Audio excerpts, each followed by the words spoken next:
I'll make this quick. But there's No, this is the word flowing I can't amongst even us. pronounce his name. S.I., like a Chinese name, but actually he's from Africa. And a village that was burning, and everything around had been a wildfire.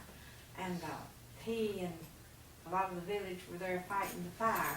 And he looked up at one of the trees because the fire was near, and he saw a bird nest with little tiny baby birds in it. And he says, you know, we can't save that tree because we can't get near it, it's ablaze. And so the little birds, you know, even little birds are important.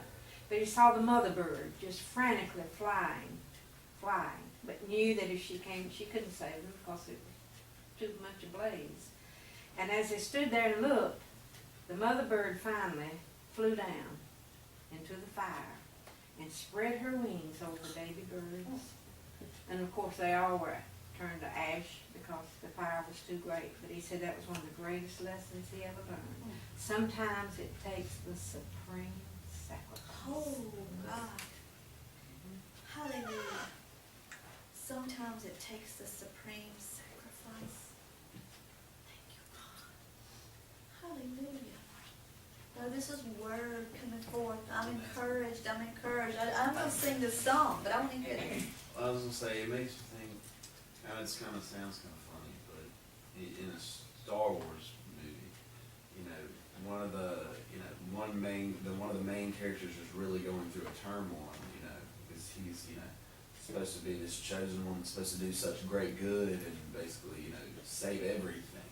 But he's feeling conflicted because, you know, he's, you know, close to losing someone he loves.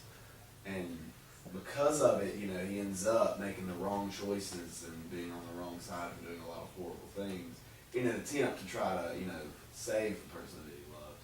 But to think of like something that I remember, you know, one of the main Jedi characters, Yoda, said to, you know, he's like, you know, what, he was like, what can I do? And he said, you know, you have to learn to let go of all the things you fear to lose.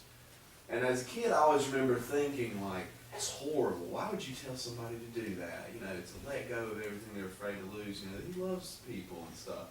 But, you know, it makes you think, to a degree, we do have to let go of everything we fear to lose. Doesn't mean you don't care about those things. Doesn't mean you don't care about those people or aren't there for those people.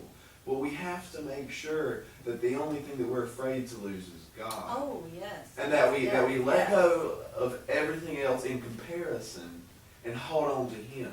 So if you have a family member that's coming in between you and God, but you're so afraid to lose that person or to lose that relationship with that person or something, you have to let go of the fear of losing them, because it could cost you the king. It can cost you, you know, your place with Him.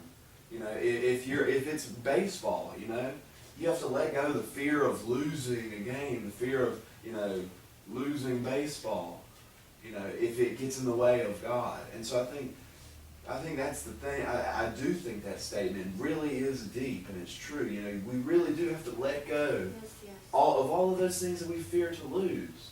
And it doesn't mean we have to give them up.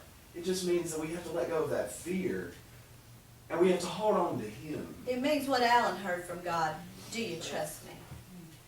That's what it is. Do you trust me?